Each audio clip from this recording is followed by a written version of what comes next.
Hello, and welcome to Super English Talks. I am very happy that you're here with me today. If this is your first time listening, thank you for joining. If you have listened before, welcome back. This podcast is a place where we learn English and talk about useful and interesting ideas. So if you want to improve your English listening and speaking and learn something helpful for your life at the same time, you are in the right place.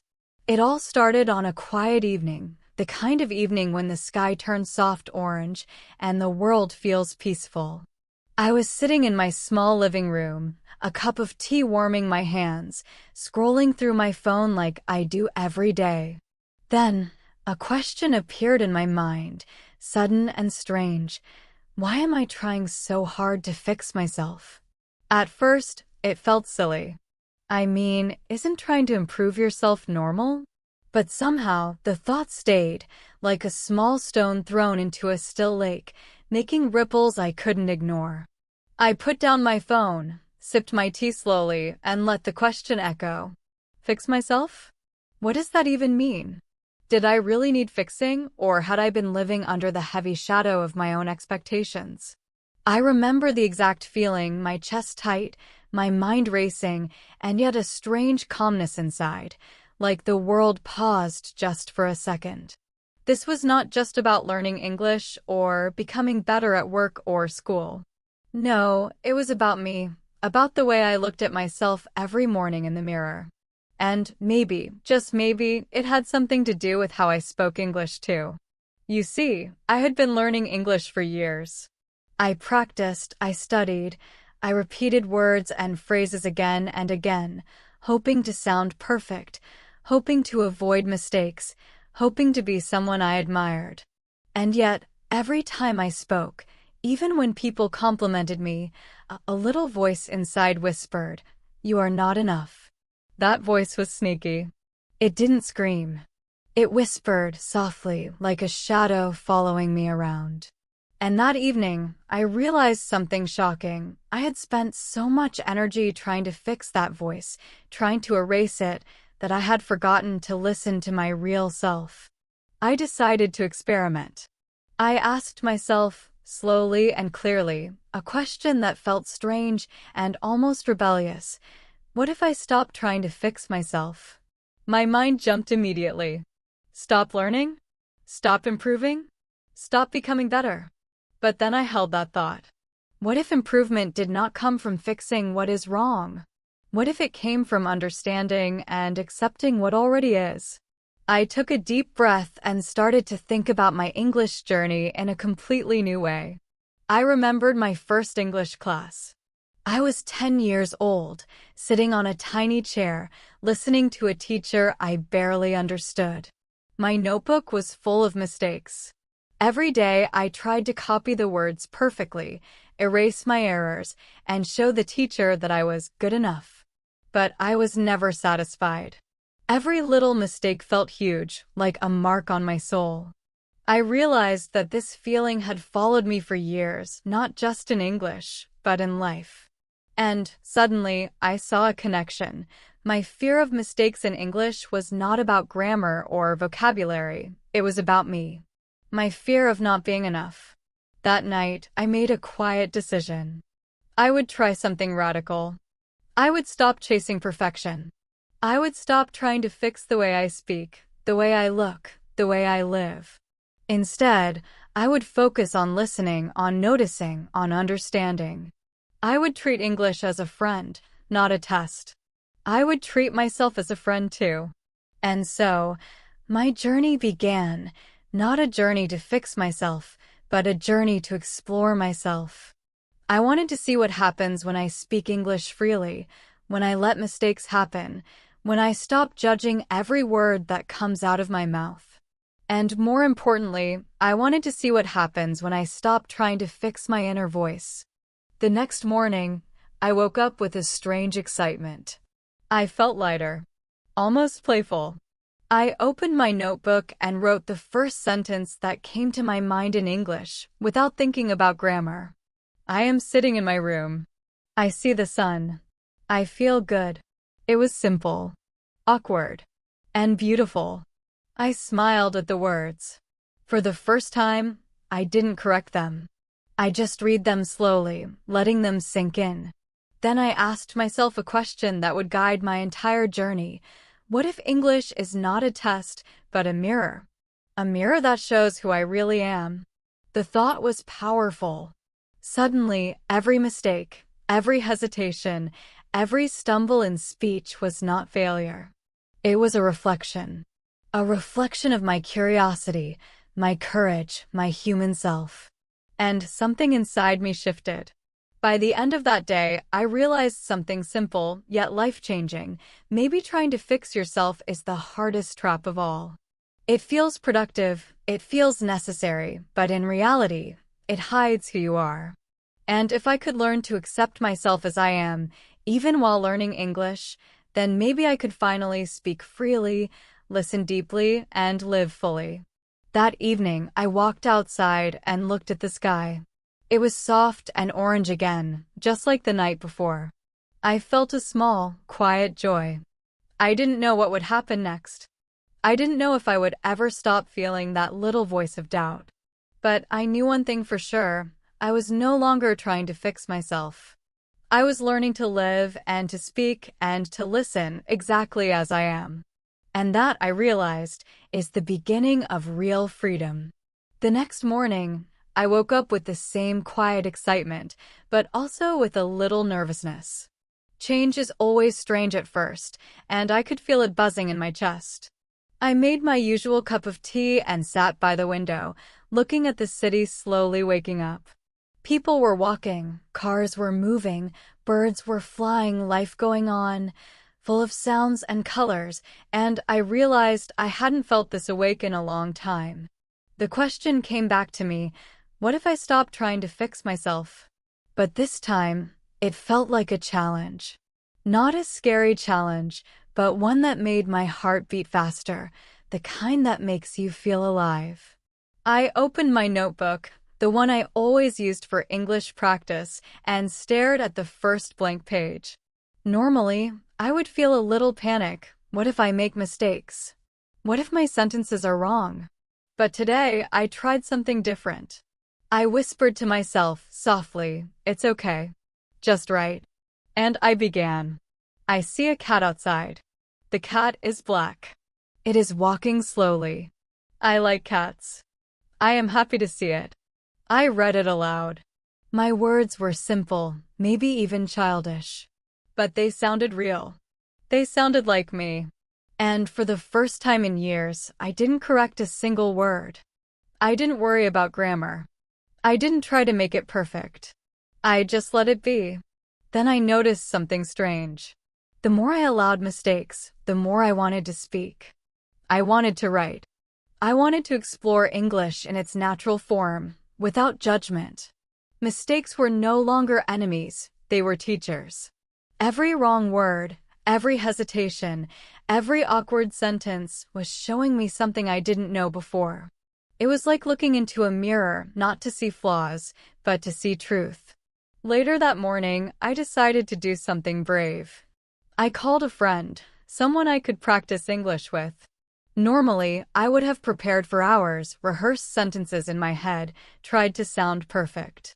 But today, I took a deep breath and said, "Hello. Can we talk in English?" My voice shook slightly, and my heart raced. My friend sounded happy and a little surprised. We started slowly, talking about simple things, the weather, breakfast, a movie we watched last week. And here's the magic. Mistakes happened. Words came out wrong. I mispronounced names. I forgot small words. But instead of panicking, I laughed. My friend laughed too. And the conversation became easier, warmer, more real. I realized that perfection had never made me happy. Connection made me happy. Listening and being heard made me happy. English, in that moment, was not a test. It was a bridge. After the call, I sat back and reflected. I noticed a pattern. My fear of mistakes had controlled me for years, but only because I thought mistakes were the enemy. What if they weren't? What if mistakes were a mirror, showing exactly where I was and what I could discover next? I smiled, slowly, and wrote in my notebook, "Mistakes are my friends. They teach me. They show me." The next day, I took it a step further. I decided to explore English beyond books, beyond classes, beyond teachers and rules. I went to a small park nearby with my notebook and a pen. Children were playing, dogs were running, old people were sitting on benches. I started speaking to myself, describing what I saw. The boy is running. The dog is barking. The sun is bright. I feel happy. I felt a little silly at first, talking to myself in English. But then I noticed something amazing. Talking to myself, without judgment, made the words flow naturally. My mind felt clear. I wasn't thinking about mistakes. I was thinking about life, about colors, about sounds, about joy. And then, something even more surprising happened. I overheard a small conversation in English nearby. Two tourists were talking, struggling with words, hesitating, smiling. And I realized I understood them. I didn't need perfect grammar. I didn't need flawless pronunciation. I just needed to listen. I just needed to care. And suddenly, English didn't feel like a wall. It felt like a door opening to the world. By the evening, I sat in my room again, reflecting on the day. I noticed that my inner voice, the one that used to whisper, "You're not enough," was quieter. It wasn't gone, but it was softer. I wrote in my notebook, "I am learning. I am allowed to make mistakes. I am enough." The words felt heavy with truth, yet light with freedom. I smiled and sipped my tea slowly, savoring the warmth. Then came another question, gentle but powerful. What if life itself is not about fixing, but about noticing? It sounded strange, almost philosophical. But I felt it deeply. I realized that every mistake in English, every hesitation in speech, every awkward moment in life was not a failure. It was an opportunity to notice something new, to see, to feel, to learn, to grow. That night, I tried something new. I recorded my voice on my phone, speaking freely about my day. No script. No rules. Just words coming out naturally. I stumbled, I laughed, I paused, I repeated. And when I played it back, I felt amazed. The voice on the recording was me. Real, imperfect, alive. Not fixed. Not perfect. Just me. I realized then that I had been holding my breath for years, trying to control everything, my words, my mistakes, my self-image. And in that holding, I had forgotten the joy of speaking, of listening, of being present. That evening, I wrote in my notebook a sentence I would remember forever. Freedom comes when I stop fixing myself and start noticing myself. Before sleep, I reflected on the day's discoveries. I realized that English was teaching me more than words. It was teaching me courage. It was teaching me patience. It was teaching me to love the sound of my own voice, even when it stumbled. And most importantly, it was teaching me to stop seeing mistakes as enemies and start seeing them as mirrors. I drifted off to sleep with a sense of peace, knowing tomorrow would bring more challenges, more words, more mistakes, and I was ready to meet them all, with curiosity and kindness. The morning light was soft, almost golden, as if the world itself was giving me permission to begin again. I stretched, opened my notebook, and felt a strange sense of excitement. I realized that the days of hiding behind books, behind rules, behind correct English, were slowly disappearing. I felt a new kind of courage growing inside me, the courage to speak, even if I stumbled, even if I made mistakes, even if my voice shook. I decided to test this courage in a small way. I went to a local cafe I had never been to before. It was cozy, with the smell of coffee floating in the air, soft music playing in the background, and people typing quietly on their laptops. I found a corner table, opened my notebook, and started writing. But then I noticed something. Everyone around me was speaking English, laughing, sharing stories. And suddenly, I wanted to join in. I took a deep breath, closed my notebook, and walked to the counter. The barista smiled at me. "Hello. How can I help you?" she asked. My heart jumped. Normally, I would have rehearsed the sentence in my head 10 times, worried about pronunciation, worried about grammar.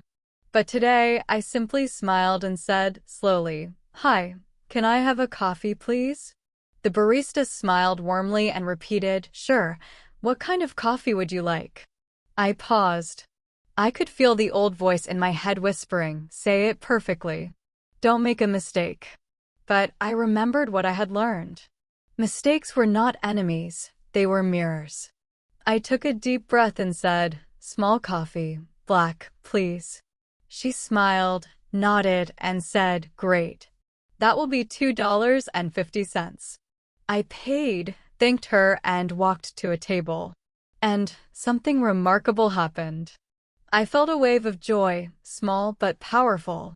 It was the joy of speaking, not perfectly, not flawlessly, but truly. I had spoken English in the real world. I had connected. And it felt alive. As I sipped my coffee, I watched people around me. There was a young woman laughing with her friend, a man reading a book quietly, a group of students talking about a project.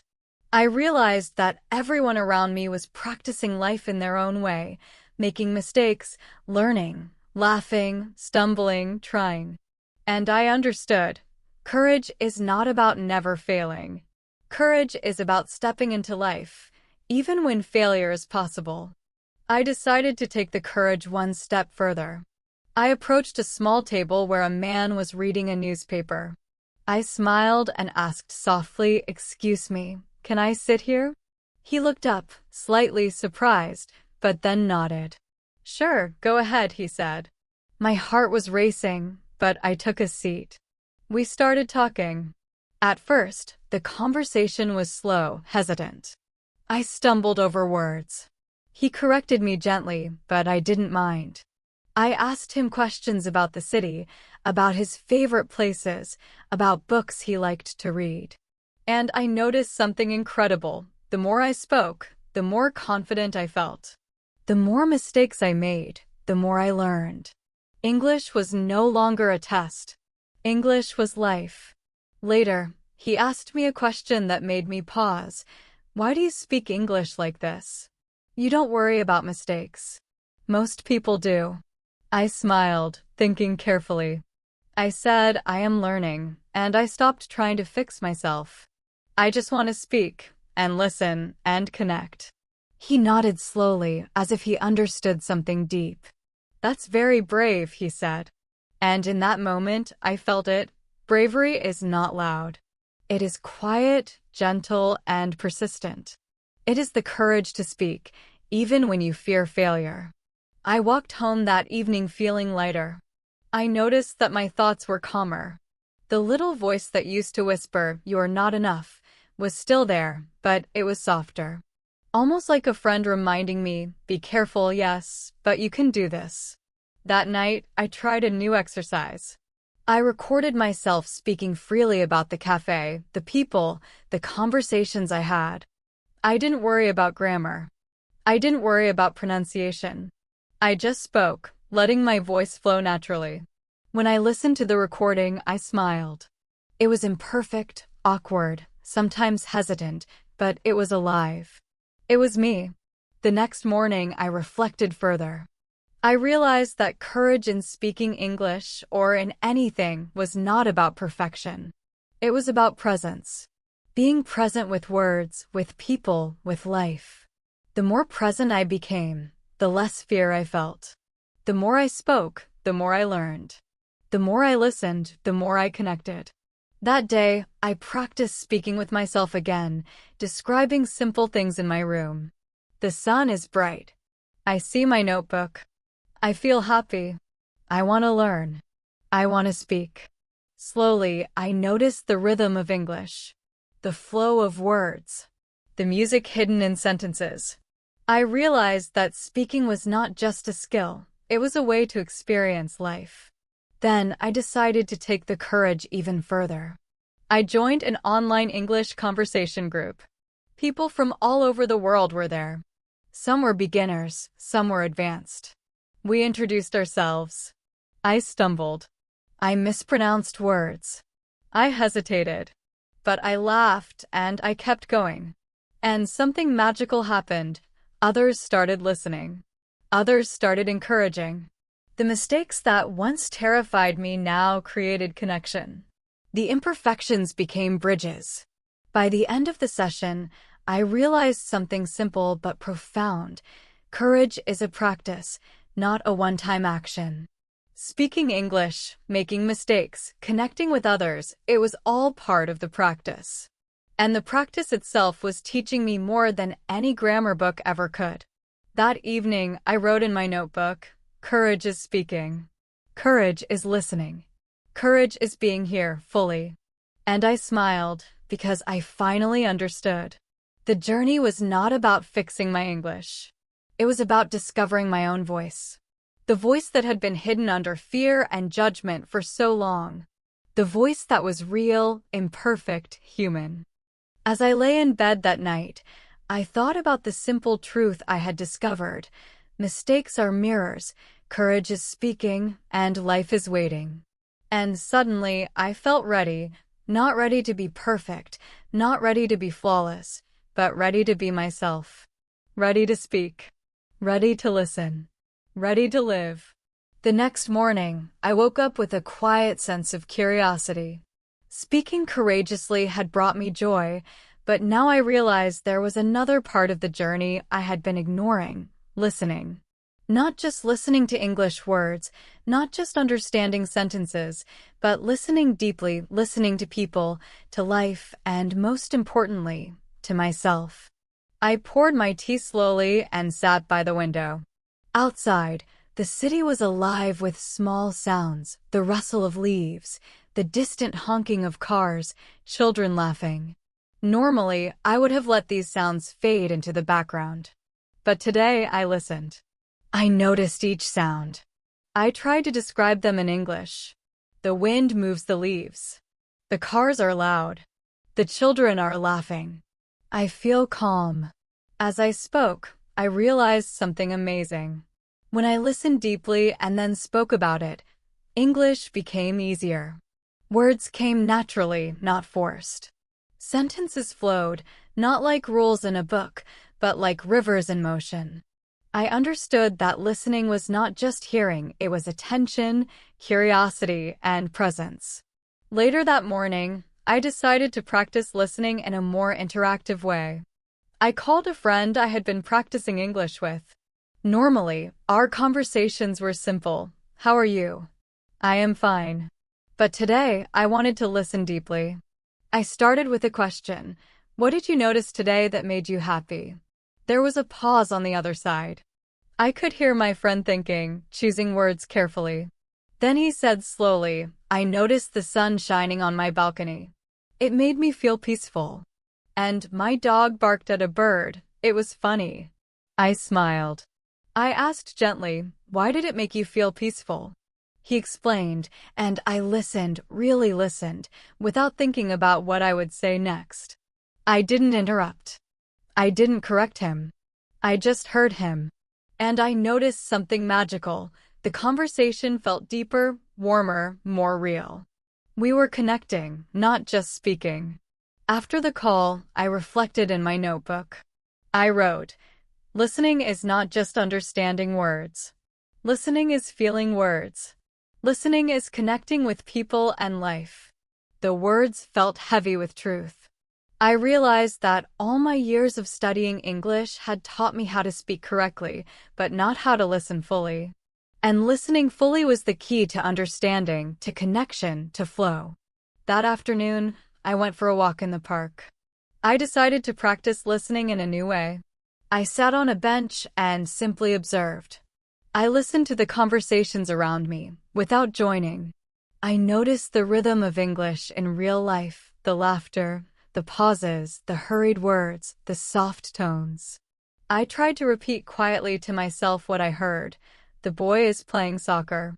The girl is singing a song. The man is reading a newspaper.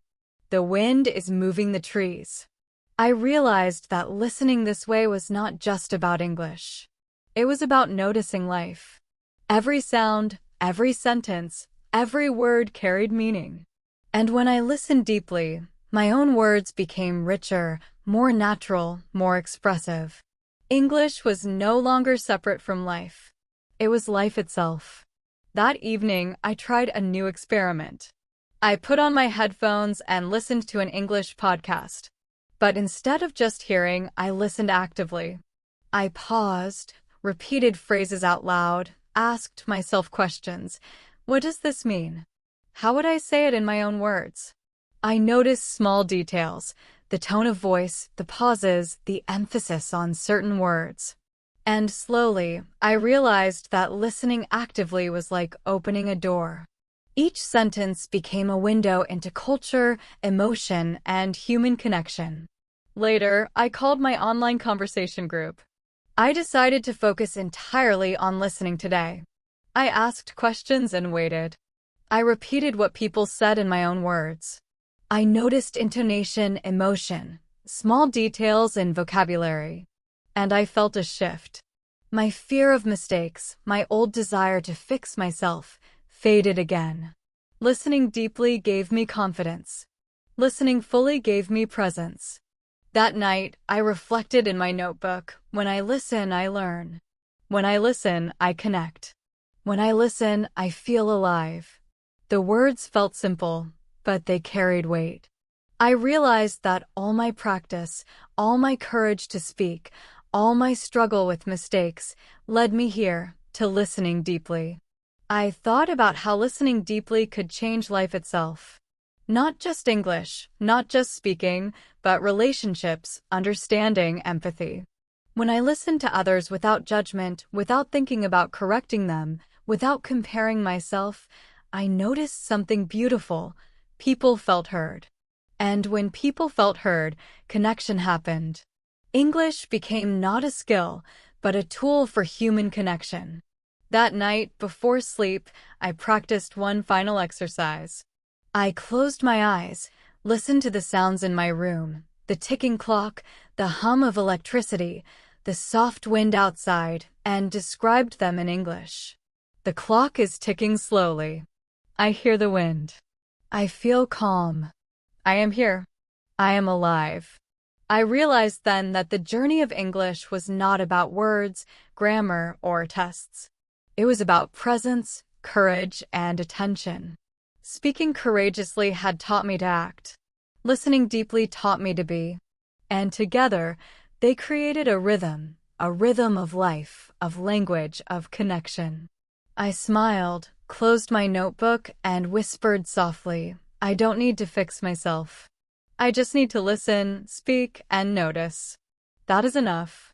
The morning light came softly through my window, painting the room with gold and shadows. I stretched and felt a small excitement. Speaking courageously and listening deeply had already changed me in ways I couldn't fully describe. But there was still a quiet fear lingering inside, fear of being imperfect. I realized that even though I had stopped trying to fix myself completely, a small part of me still wanted to be perfect. I made my tea and sat by the window. I stared at the notebook in front of me, the one full of words, mistakes, reflections, and discoveries. I whispered to myself, what if I embrace imperfection? What if I enjoy mistakes instead of fearing them? The idea felt strange at first. Enjoy mistakes? Could I really do that?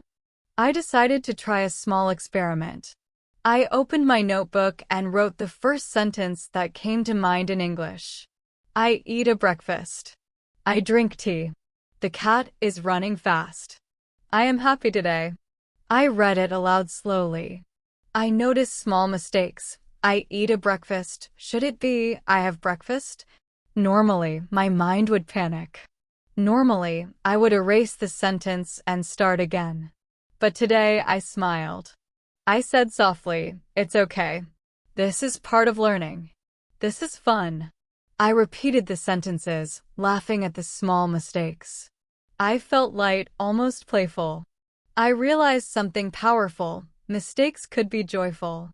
Each mistake was a little puzzle, a small adventure, a way to notice life and language. Later that morning, I decided to test my idea in real life. I went to the local market. The air was filled with smells of fresh vegetables, spices, and bread.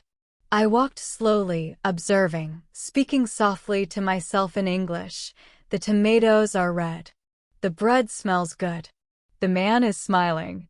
Then I decided to ask for something in English. I approached a small stall and said slowly, "Excuse me. I want 2 apples, please." The vendor looked at me, smiled, and said, "Sure, 2 apples, that is $1.50. I handed him the money and smiled. But then I realized I had said "I want" in a way that sounded a little rude in English. Normally, I would have felt embarrassed, panicked, or tried to correct myself. But today I laughed. I said softly, "It's okay. It's English. It is fine." The vendor smiled again. The mistake didn't ruin the moment. In fact, it made it real. As I walked home, I reflected on the day.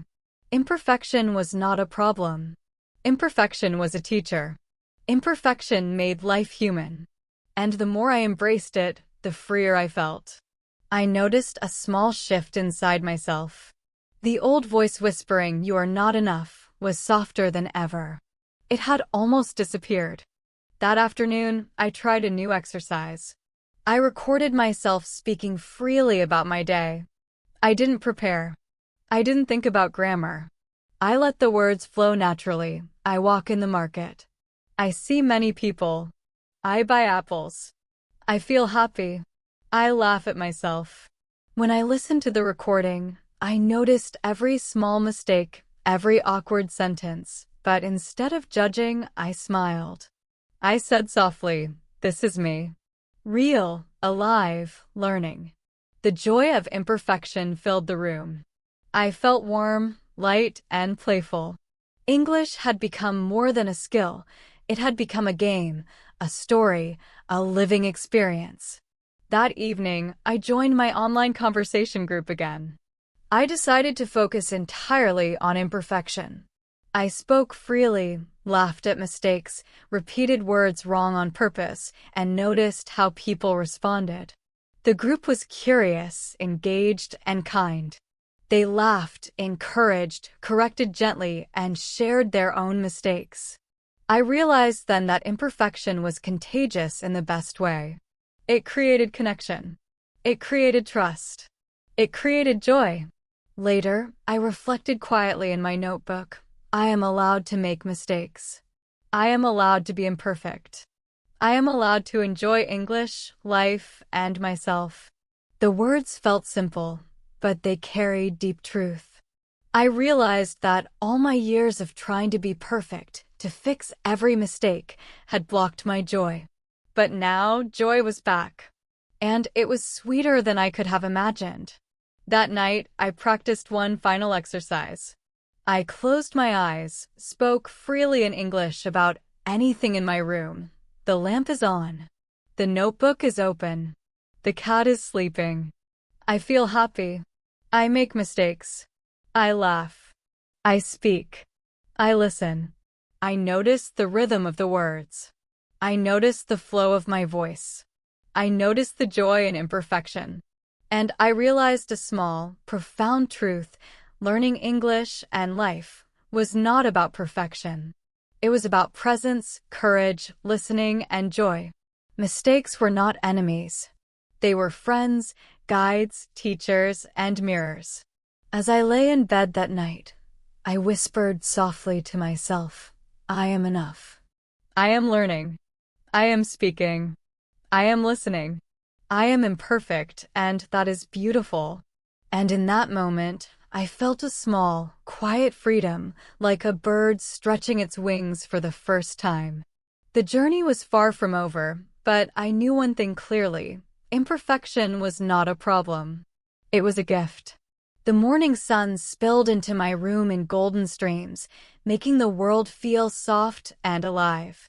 I had been practicing courage, listening deeply, and embracing imperfection for several days now.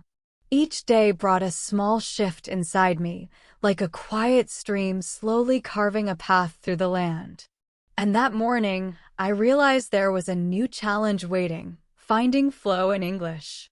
Not just speaking, not just listening, not just making mistakes, but speaking and listening naturally, like a river that moves effortlessly, smooth and alive. I poured my tea and opened my notebook. I stared at the blank page. Normally, a blank page could feel intimidating. But today, I whispered softly, "Flow is not about perfection. Flow is about movement. Let it come." I picked up my pen and wrote, "The sun is bright. I see the birds flying. I hear children laughing. I feel alive. I walk slowly. I smile." I read it aloud, slowly. The words felt simple, yet they had rhythm. They had life. And I noticed something new. I wasn't stopping to correct myself. I wasn't thinking about grammar.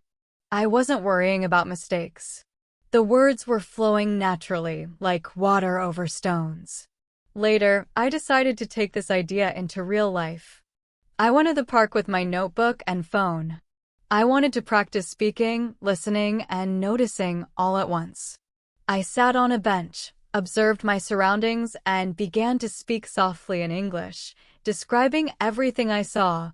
A boy is kicking a ball. A girl is singing a song. A dog is running fast. The wind moves the leaves. I am sitting here. I feel happy. Then I tried something daring. I recorded myself speaking freely for 5 minutes, describing everything in the park. I didn't stop. I didn't correct. I didn't plan. I just let the words flow. And when I played it back, I noticed the beauty in imperfection, the rhythm in mistakes, the melody in simple words. The flow wasn't about perfect grammar, it was about connection, presence, and life.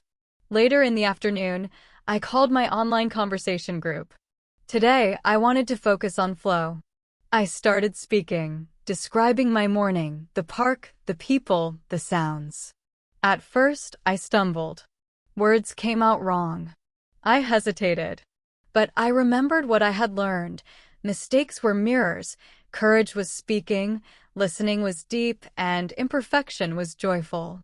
Slowly, the conversation began to flow. Words came easier. Sentences connected. Questions and answers moved naturally, like a dance. I noticed how the flow was not about being perfect, it was about presence. About listening. About responding. About noticing the rhythm of language and life. After the conversation, I reflected in my notebook, flow is not speed. Flow is not perfection. Flow is presence, attention, and connection. Flow is feeling the words, letting them move naturally. The words felt heavy with truth. I realized that flow was the missing piece in my English journey. All my study, practice, courage, listening, and embracing imperfection had led me here, to this natural, alive movement of words and life. That evening, I decided to combine everything I had learned so far.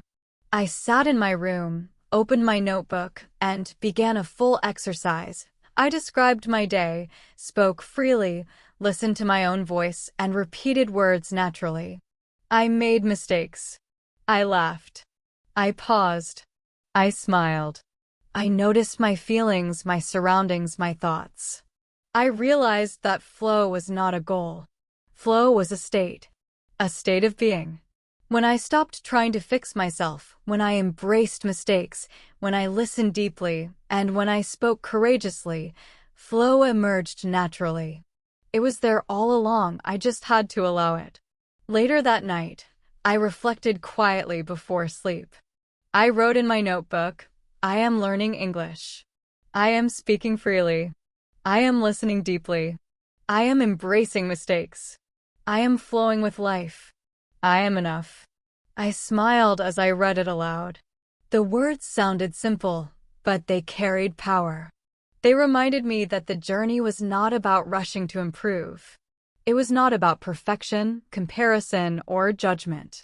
The journey was about presence, courage, listening, imperfection, and flow. All of these together created life, and English became the path to notice it. Finally, before bed, I practiced one last exercise. I closed my eyes and described everything I felt. I feel calm. I feel alive. I feel joy. I am learning. I am speaking. I am listening. I am imperfect. I am flowing. And as I whispered these words, I felt a deep peace inside. The old voice that said, "You are not enough," had almost vanished. In its place was curiosity, acceptance, and joy. I realized then, fully, that the journey of English and life was not about fixing, rushing, or fearing mistakes. It was about presence, flow, and connection. I closed my notebook, turned off the light, and whispered softly, "I am enough. I am learning. I am speaking. I am listening. I am flowing. I am alive." And in that moment, I felt a quiet, profound freedom. The morning light spilled gently into my room, soft and warm. I woke with a quiet curiosity buzzing inside me. Over the past days, I had practiced courage, listening deeply, embracing imperfection, and finding flow. Each day had built something subtle, a small shift in the way I spoke, the way I listened, and the way I felt. But that morning, I realized there was one final piece waiting, realizing my voice. Not the perfect voice, not the corrected voice, not the voice that others wanted me to have, but my own real, human, alive voice. I made my tea and sat by the window, notebook in hand. I stared at the blank page. I whispered softly to myself, "Today, I will speak as me. No rules, no fixing, no judgment. Just me." I started writing sentences freely, then reading them aloud. I see the sun. I feel the wind. I hear birds. I am happy. I make mistakes. I speak. I listen. I am me. The words sounded awkward, simple, and honest. And that was exactly what made them beautiful. I realized then that my voice was not in perfection, it was in authenticity. Later, I decided to test my voice in the real world. I walked to a nearby cafe, notebook in hand, and approached the counter. The barista smiled. "Hello. How are you today?" My heart jumped. Normally, I would have rehearsed dozens of sentences, worried about pronunciation, feared mistakes. But today, I spoke simply, "I am happy. I want a small coffee, please." "Thank you." She smiled warmly and said, "Great. That will be $2.50. I paid, thanked her, and walked to a table. I noticed something remarkable. The simple act of speaking with my real voice felt powerful. It felt alive. No rules. No judgments. Just connection. I opened my notebook and wrote, "Speaking with my voice is freedom. Listening with my heart is connection." The words felt heavy with truth. I realized that all my years of trying to fix myself, trying to perfect English, trying to avoid mistakes, had blocked my real voice. Now, my voice was emerging quietly, gently, beautifully. Later in the afternoon, I called my online conversation group. Today, I focused entirely on my voice. I spoke freely about my morning, the park, the cafe, the people I met. I stumbled, I paused, I laughed at mistakes, but I noticed something profound. The more I allowed my voice to be real, the more others listened, responded, and connected. My voice was not perfect, but it was enough. After the conversation, I sat quietly and reflected in my notebook. My voice is mine. It does not need perfection. It does not need approval. It only needs presence, courage, and truth. That evening, I practiced one more exercise. I closed my eyes, spoke freely, describing my feelings, surroundings, and thoughts. I feel calm. I feel alive. I make mistakes. I laugh. I speak. I listen. I am imperfect. I am me. I noticed a quiet shift inside. The old voice that whispered, "You are not enough," was almost silent now. In its place was curiosity, acceptance, and joy. I realized then that realizing my voice was not about English. It was about life. It was about noticing, speaking, listening, connecting, and allowing myself to be real. Before sleep, I reflected on all the lessons I had learned over the past days. Courage, listening deeply, embracing imperfection, finding flow, and now realizing my voice. Each step had been small, gentle, and human. Each step had brought me closer to freedom, not the freedom to be perfect, but the freedom to be alive, to speak, to listen, and to connect. I wrote one final sentence in my notebook that night. I am learning. I am speaking. I am listening. I am imperfect. I am flowing. I am me. I am enough. I whispered it aloud softly, slowly, feeling each word. I am learning. I am speaking. I am listening. I am imperfect. I am flowing. I am me. I am enough. And in that quiet moment, I felt a deep, profound peace. The journey of English, mistakes, courage, listening, imperfection, and flow had led me here, to my real voice, alive and free. I realized then that every learner, every person, every moment of hesitation, mistake, and doubt was part of this journey. The journey was not about fixing ourselves. It was about realizing our voice, noticing life, embracing mistakes, speaking with courage, listening deeply, finding flow, and allowing ourselves to be human. And as I drifted off to sleep, I smiled quietly, knowing the journey would continue.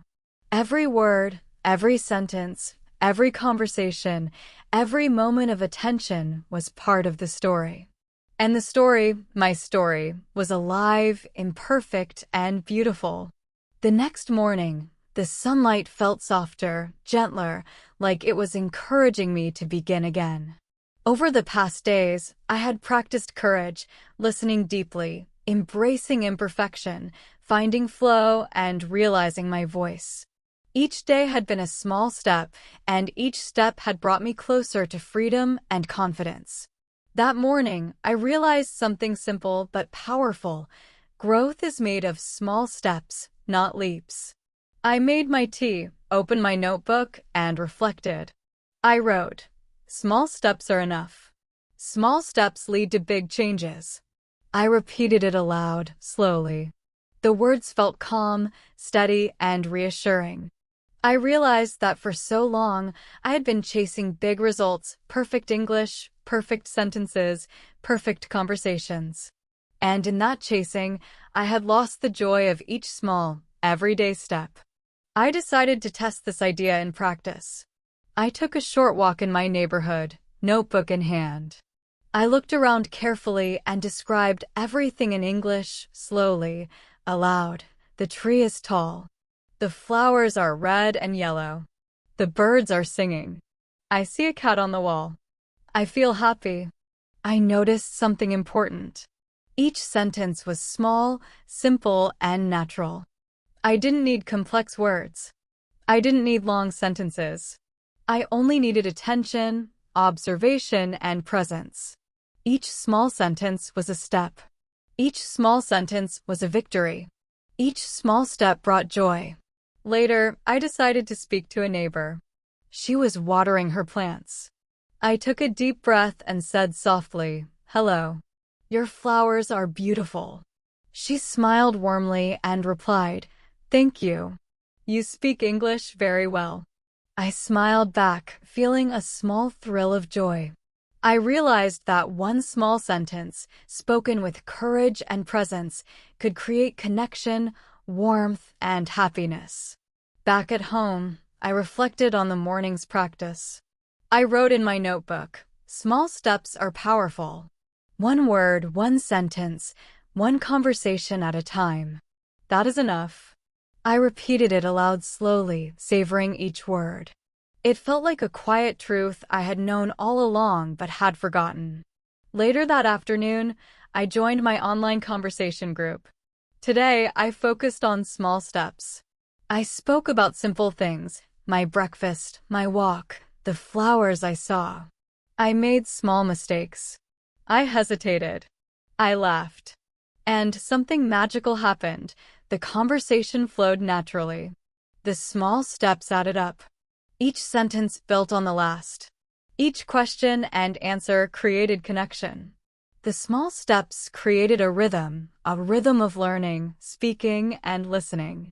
After the session, I reflected again in my notebook. Every small step matters. Each sentence, each word, each conversation builds confidence. Each small step is a victory. I smiled quietly, realizing how powerful small steps could be. I had spent so many years chasing perfection, chasing big results, that I had forgotten the beauty of small progress. That evening, I practiced another exercise. I described my day in English, aloud, slowly, paying attention to each detail. I drank tea. I walked outside. I saw flowers. I spoke to a neighbor. I listened to my friend. I made mistakes. I laughed. I feel happy. Each sentence was small. Each sentence was simple. And yet, together, they formed a story. A story that was mine, alive, imperfect, and beautiful. I realized then that the power of small steps applied to everything English, life, relationships, learning, growth. I didn't need to be perfect. I didn't need to rush. I only needed to take one step at a time, notice it, and celebrate it. Before sleep, I reflected once more. I whispered slowly to myself, I take small steps.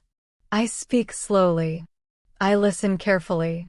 I embrace mistakes. I flow with life. I am enough. And in that quiet, gentle moment, I felt a deep, calm confidence. The journey of English, mistakes, courage, listening, imperfection, flow, and realizing my voice had led me here to a place of steady growth, presence, and joy. Small steps were enough. Small steps created freedom. Small steps created life. The morning air was calm, soft, and cool. I woke slowly, stretching, feeling a quiet sense of anticipation. Over the past days, I had discovered courage, deep listening, imperfection, flow, my voice, and the power of small steps. Each day had brought something new, and now I realized there was one more thing to explore, embracing my story. Not just the words I spoke in English, but the life I lived, the experiences I had, the mistakes I made, and the person I was becoming. I made my tea and sat by the window. I looked out at the street, noticing people walking, cars passing, birds flying. I whispered softly, every person has a story. And so do I. My English is part of my story. My life is part of my story. My mistakes are part of my story. I opened my notebook and began to write freely, describing my day, my feelings, and my thoughts. I woke up. I drank tea. I felt calm. I listened to the birds. I smiled. I spoke in English. I made mistakes. I learned. I am me. I read it aloud slowly. The words felt simple, honest, and warm. I noticed that when I spoke my own story, English became natural. I didn't need complex grammar or big words. I didn't need to hide my mistakes. My story itself carried meaning. Later that morning, I decided to share my story with a friend. I called her on the phone. I started slowly, hesitating at first. I want to tell you about my day and my learning in English. She smiled warmly on the other side. I continued, describing my morning, the tea, the birds, my small steps, the mistakes I had made, and the joy I felt. She listened patiently. She laughed with me. She encouraged me. And I realized something beautiful. Sharing my story, speaking in my real voice, and allowing imperfections made connection easier, deeper, and more joyful. English was no longer just a language. It was a bridge. A bridge between my story and another person's understanding. Later in the afternoon, I practiced speaking alone, narrating my experiences in English. I described small moments, little observations, and reflections. I saw a man walking his dog. The dog barked happily. I smiled. I felt joy. I spoke in English. I listened to myself. I made mistakes. I laughed. I am learning. I noticed that storytelling in English helped me connect all the skills I had been practicing: courage, listening, imperfection, flow, voice, and small steps. Storytelling became a full practice of English, not just speaking, but thinking, noticing, connecting, and reflecting. That evening, I joined my online conversation group. Today, I wanted to share a small story about my day. I started slowly. Today, I woke up and drank tea. I listened to birds. I walked in the park. I spoke with people. I made mistakes. I felt happy. As I spoke, I stumbled a few times. I forgot words. I laughed. But something magical happened. The group listened, responded, and connected with my story. Some shared similar experiences. Some asked questions. Some laughed with me. I realized then that stories, even simple ones, create understanding and connection. After the session, I reflected in my notebook. My story is enough. My English is enough. My mistakes are enough. Sharing my story brings connection, learning, and joy.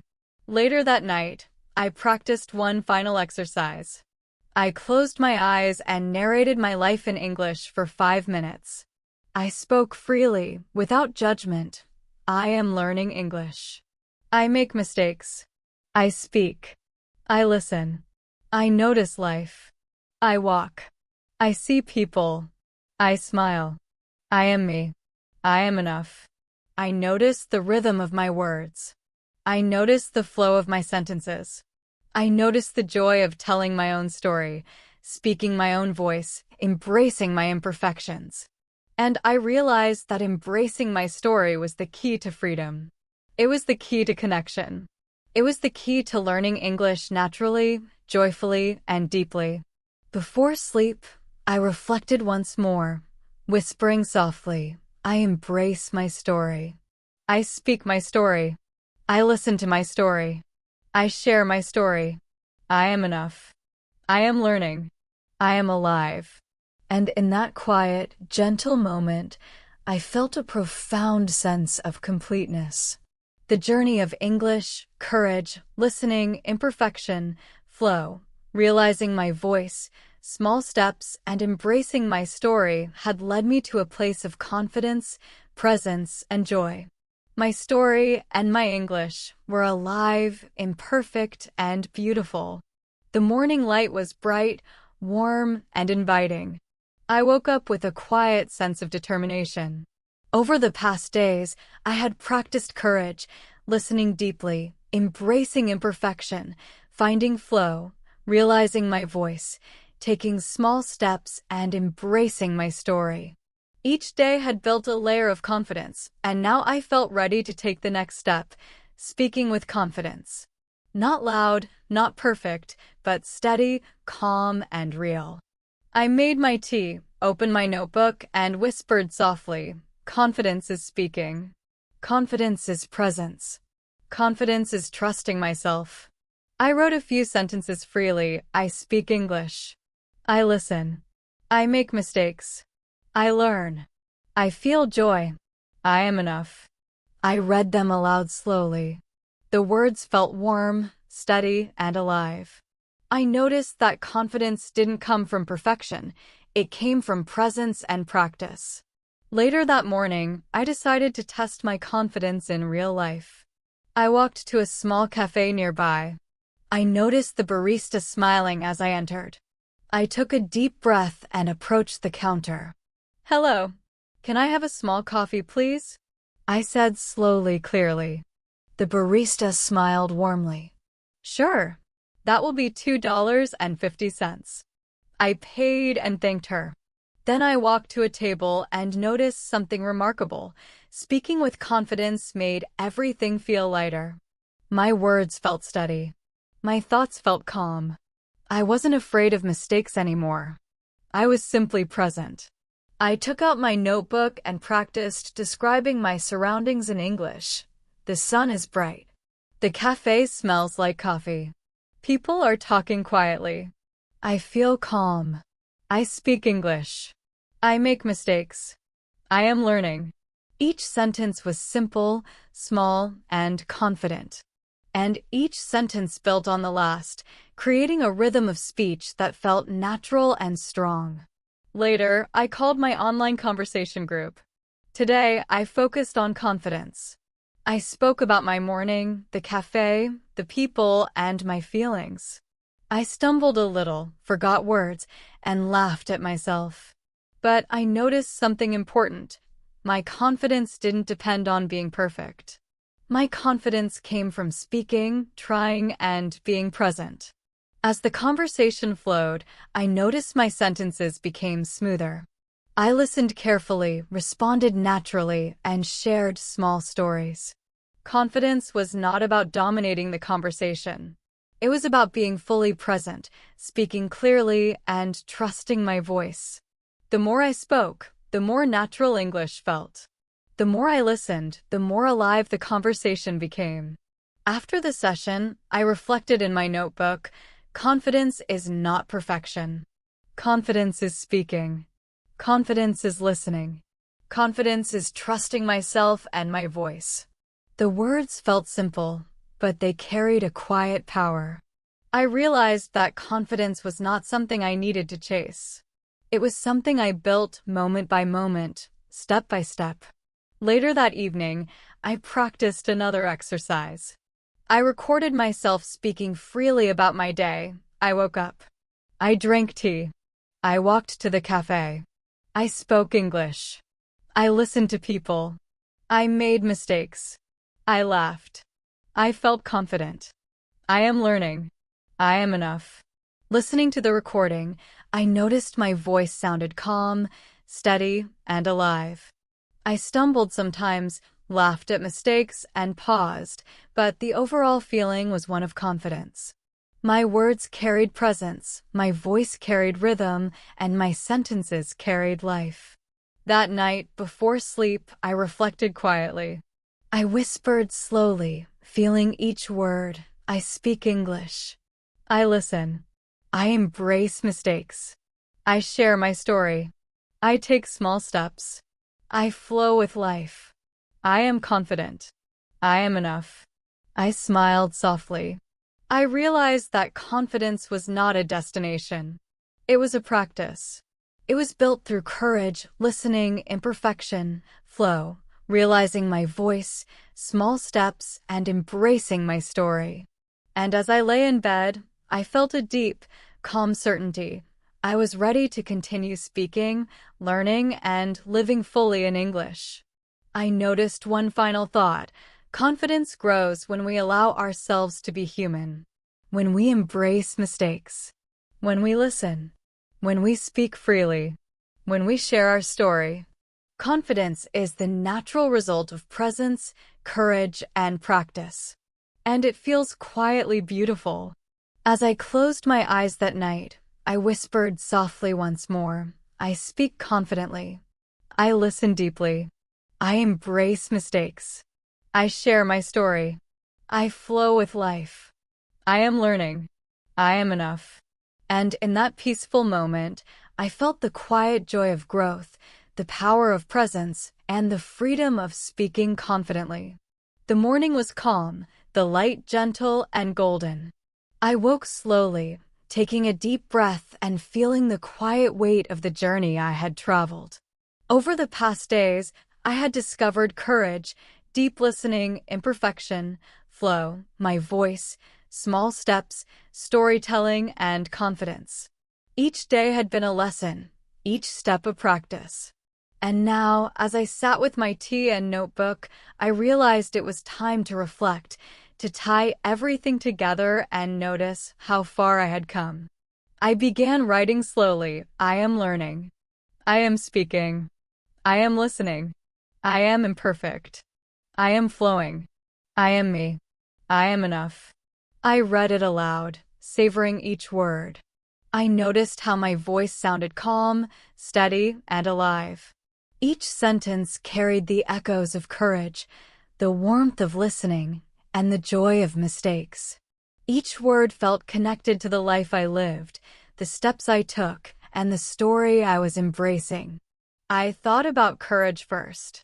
I remembered walking to the cafe, speaking English to a stranger for the first time, and feeling a small thrill of bravery.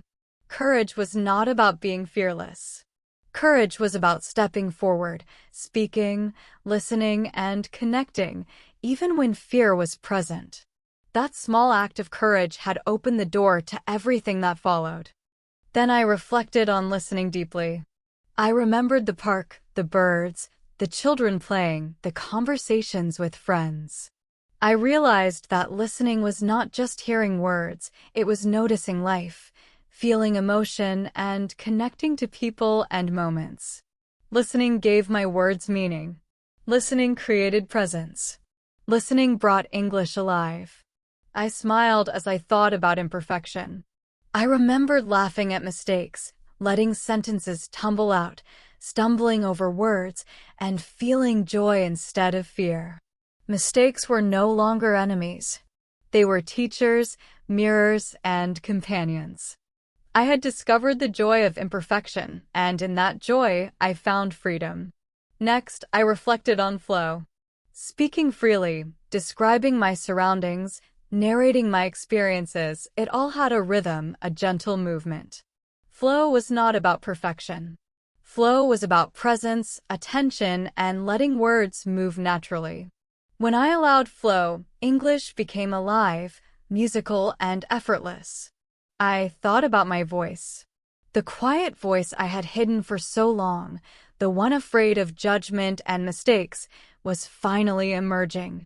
My voice was real, human, imperfect, and alive. Realizing my voice was one of the most powerful moments of this journey. It reminded me that language is not just about words, it is about expression, connection, and being present. Then I considered small steps. So often, I had chased perfection and results, forgetting that growth comes in small, careful, patient steps. Speaking one sentence, listening carefully, making one small observation, sharing one short story, each step mattered. Each step built confidence, connection, and joy. Small steps were enough. Small steps were powerful. Storytelling had become another key. I remembered sharing my story with friends, speaking aloud about simple moments, mistakes, joys, and reflections. Storytelling connected me to others. Storytelling helped me practice English naturally. Storytelling reminded me that language is alive, personal, and human. Finally, I reflected on confidence. Speaking calmly, clearly, and steadily, trusting my voice, and embracing mistakes, it all had led to a quiet, deep confidence. Confidence was not loud or perfect. Confidence was being present, being real, and trusting the process. Confidence had been growing with every sentence I spoke, every word I listened to, and every mistake I embraced. I closed my notebook and whispered softly, I am learning. I am speaking. I am listening. I am imperfect. I am flowing. I am me. I am enough. I am confident. The words felt alive. I noticed the rhythm of English in my own voice. I noticed the connection between words, thoughts, and feelings. I noticed the joy of being present in the moment, fully engaged in language, fully engaged in life. I thought about all the learners listening to this story. I wanted to say to them, softly, slowly, you do not need to be perfect. You do not need to rush. You do not need to fix yourself. Speak. Listen. Make mistakes. Embrace imperfection. Take small steps. Find flow. Realize your voice. Share your story. Build confidence. And above all, remember, you're enough. Then I reflected on my own journey. The days of fear, hesitation, and judgment were not gone. They were part of the story. But now I had tools, awareness, and joy. I had discovered a way to speak, listen, and learn English naturally, fully, and beautifully. And that, I realized, was the most important lesson of all. Before sleep, I practiced one final exercise. I closed my eyes and spoke aloud in English, describing life, experiences, feelings, and reflections. I wake up. I drink tea. I notice the sun. I see people. I speak English. I listen. I make mistakes. I laugh. I share my story. I take small steps. I am learning. I am alive. I am enough. And as I whispered these words, slowly, softly, with presence and attention, I felt something profound, a quiet joy, a deep confidence, and a calm freedom. English was no longer just a language to learn. English was a path to life, connection, self-expression, and presence. I smiled, closed my eyes, and whispered one last time, I am learning. I am speaking. I am listening. I am imperfect. I am flowing. I am me. I am enough. I am confident. I am alive. And in that quiet, peaceful moment, I felt the gentle power of this journey, the power of courage, listening, imperfection, flow, voice, small steps, storytelling, and confidence. The journey was alive. My English was alive. And I was alive.